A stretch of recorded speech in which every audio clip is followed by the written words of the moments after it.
Et on poursuit maintenant avec Jonathan Anglove. Bonjour. Bonjour. Vous êtes cofondateur d'Aircall, entreprise spécialisée dans les services de téléphonie aux entreprises. Votre activité a augmenté avec le confinement.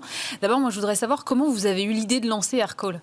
En fait, avec mes associés, on s'est rendu compte qu'il y avait un vrai problème pour les entreprises de mettre en place leur téléphonie. C'était long. En cas de transition ou de nouvelles équipes qui arrivaient, encore une fois, c'était long, c'était cher, c'était vraiment compliqué. Et donc, on s'est dit qu'il fallait qu'on simplifie la manière dont on met en place dans une entreprise la téléphonie, que ce soit pour une petite boîte de 3-4 personnes ou une entreprise d'une centaine de personnes qui ont besoin de plus de fonctionnalités ou de nouvelles choses au moment de la transition, quelle qu'elle soit finalement. D'accord, mais même avec les téléphones portables, aujourd'hui, ça reste compliqué de déployer de la téléphonie ?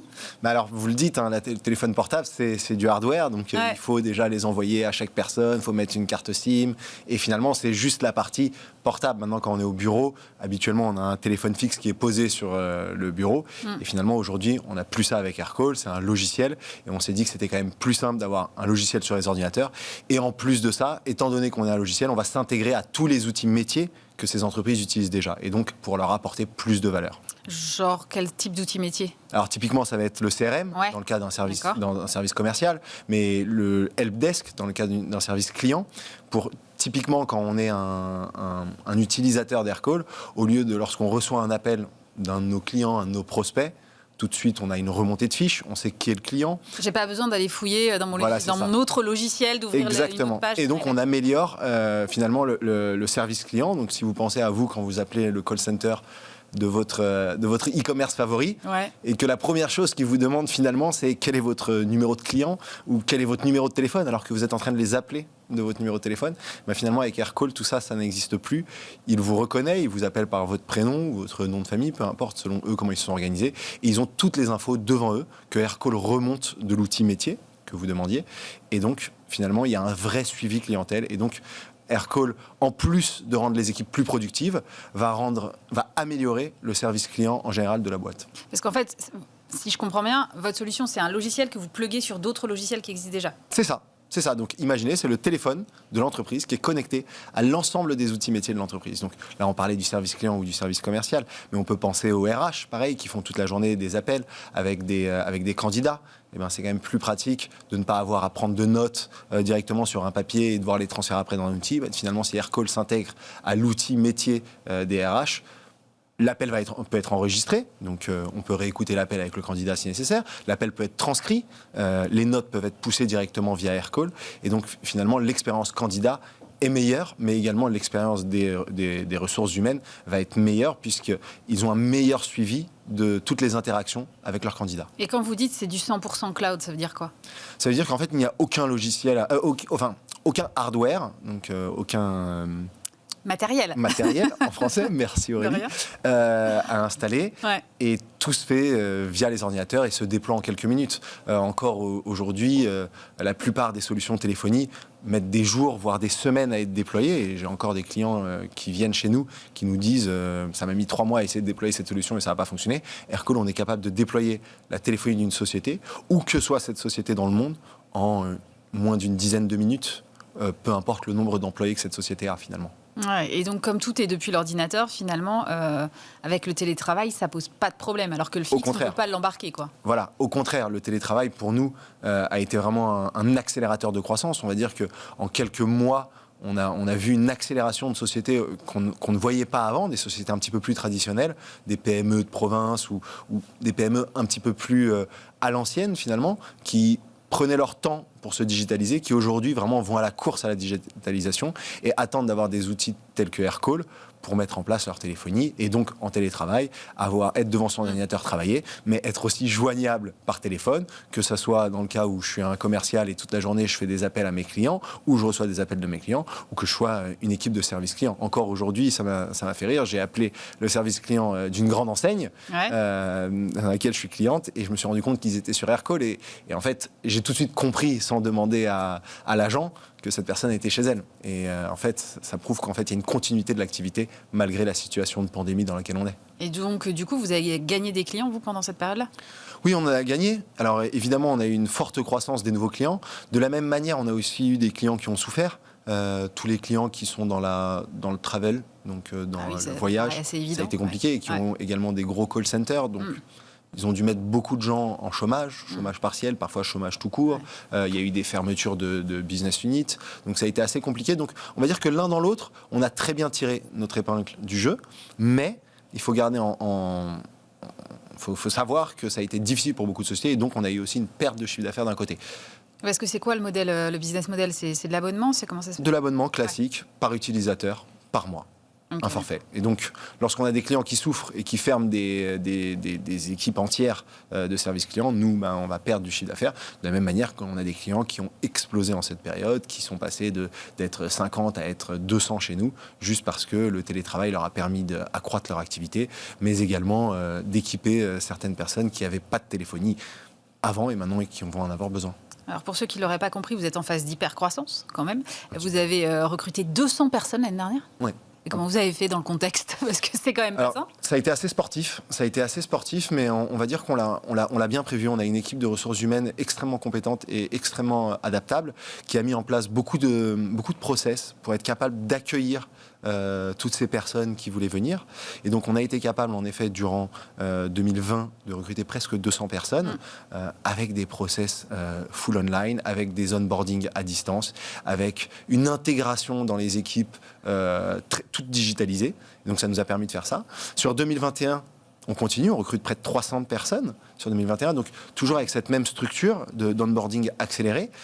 Maintenant, 2020 était aussi un peu l'antichambre du recrutement de 2021. On s'est dit il fallait qu'on atteigne certains milestones. Donc, c'était être capable d'avoir un processus de recrutement carré. Ça a été bon. 2, ça a été le logiciel en lui-même, le software qu'on voulait améliorer, donc apporter de nouvelles fonctionnalités, aller où on voulait aller. On y a réussi.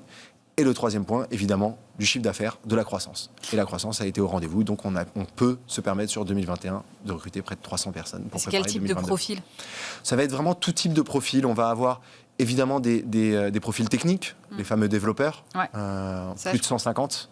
C'est pas facile. C'est très difficile. C'est très difficile, c'est très compétitif. On a maintenant de très belles choses à leur offrir. Une boîte en super croissance, une entreprise française qui croît à l'international. Plus de 85% de notre chiffre d'affaires est à l'international, ce qui est assez rare dans les sociétés françaises. Donc il y a de belles perspectives pour nos amis nouveaux employés. Donc les développeurs, à peu près 150. On ouvre également Madrid pour aller chercher aussi les pools de talents où ils sont proches de nos clients. Et on ouvre également Sydney, qui est ouvert depuis maintenant quelques mois, mais on va ouvrir Berlin et Londres, avec 150 autres recrutements, mais également en France, sur des profils de commerciaux, du service client, du product management, finalement tous les métiers qu'une entreprise a besoin. Oui, j'étais assez surprise de voir que vous étiez déjà à présent à peu près partout dans le monde, enfin j'exagère un peu, mais à peine. Pourquoi cette expansion internationale tout de suite ? Alors très tôt... Il n'y a pas de clients, il n'y a pas de concurrents, je veux dire ? Si, il y a de la concurrence partout. Non, la concurrence vient des opérateurs, donc la concurrence est vraiment mondiale. Maintenant, on a ouvert assez tard des antennes à l'international, en dehors de l'antenne de New York qui a été ouverte très tôt dans l'histoire d'Aircall, donc au début 2016, parce qu'il y avait un marché fort aux États-Unis. Et on savait qu'en tant que société française, si on voulait réussir à l'international et notamment aux États-Unis, il fallait être présent, il fallait avoir des talents locaux. Et c'est ce qu'on a fait. Et donc ça se passe très bien. Aujourd'hui, plus de 33% de notre chiffre d'affaires se fait aux États-Unis uniquement. Donc c'est notre plus grande part de marché se fait aux États-Unis. Et pourquoi finalement on a sur 2020 et 2021, décidé de se rapprocher de nos clients. C'est essentiellement Sydney. C'était difficile de couvrir toute l'Asie-Pacifique de la France. Le réseau, c'est impossible d'un point de vue time zone. Donc, on a décidé d'ouvrir Sydney. L'Australie étant un très beau marché pour nous et fonctionne très bien, c'est tout naturellement qu'on s'est mis en Australie. Et ça va couvrir toute l'Asie-Pacifique. Maintenant, pour Madrid, Berlin et Londres, l'idée est d'aller aussi où sont les talents. C'est difficile aujourd'hui de recruter des commerciaux, en général, qui parlent l'allemand. En France, c'est pas facile. L'anglais, c'est un petit peu plus simple, mais pareil, être à Londres, c'est avoir des vrais natifs anglais, et donc des personnes avec l'accent qui peuvent se parler. Ça facilite les échanges, quoi. Voilà, ça va faciliter les échanges. Et on n'a pas eu besoin jusqu'à aujourd'hui, mais on s'est dit maintenant, si on veut continuer, si on veut accélérer, parce que finalement, on va être un leader de la téléphonie mondiale pour les entreprises, pour ça, il faut qu'on soit le plus proche possible de nos clients. Et donc, on va aller dans nos gros marchés au fur et à mesure. Une fois qu'on a démontré à distance qu'on est capable de vendre sur ce marché. Vous parlez de téléphonie, mais moi j'ai eu l'impression quand même qu'il y avait un gros boom de la vidéo. C'est quelque chose que vous avez regardé, j'imagine. Bien sûr, et ça fait partie, on va dire, le futur d'Aircall. C'est également intégrer la vidéo dans notre outil. On intègre déjà tout ce qui est messaging, donc les SMS, le WhatsApp, etc. Mais la vidéo en fait partie, et on va apporter quelque chose de très différent que ce qu'a le marché actuellement, qui est une vidéo, on va dire, pour parler ou se donner rendez-vous. On va innover là-dessus, on va partir de ça et innover et apporter encore plus de valeur à nos clients et à nos futurs clients. J'ai vu que vous rêviez d'aller à Wall Street et d'être coté à Wall Street, mais pourquoi pas à Paris? C'est quoi? Vous avez trop regardé les IPO à Wall Street avec la cloche et les paillettes qui tombent, ou qu'est-ce qui s'est passé? Alors, on va dire que c'est... Il y a un peu un rêve de gosse. Ouais. Il y a un petit peu un rêve de gosse, si on est tout à fait honnête. Non, maintenant, si on parle économiquement, c'est plus intéressant d'aller sur les marchés américains parce qu'ils savent coter des boîtes de technologie. Et donc, Aircall étant une pure boîte de technologie, les marchés américains vont mieux nous valoriser. Et surtout, il y a plus de liquidité pour ce genre de société telle que Aircall. Maintenant, il n'est pas exclu qu'on le fasse ailleurs, mais à première vue, on s'oriente vers ça dans les années à venir. Vous le feriez de vous-même ou vous le feriez via un SPAC? De nous-mêmes, je pense. On nous a beaucoup approchés pour les SPAC, mais aujourd'hui... Oui, j'ai lu ça, c'est pour ça que je vous pose la question. Oui, on nous a approchés, je pense, comme toutes les sociétés un petit peu visibles en France, qui se font beaucoup approcher pour les SPAC. Je pense que ça peut avoir de l'intérêt dans certains cas.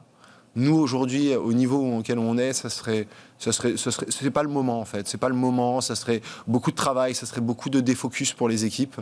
Là où aujourd'hui, on sait se financer, on sait où aller prendre de l'argent.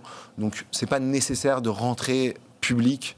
Et donc, ça va avec toutes les contraintes d'être public. Ça veut dire partager l'intégralité des chiffres, être au centime près sur les prévisions et sur la guidance. Et on s'est dit que ce n'était pas nécessaire de mettre une telle pression sur les équipes finances et plutôt se concentrer sur aujourd'hui une levée de fonds classique qu'on fera peut-être dans les années à venir, mois à venir.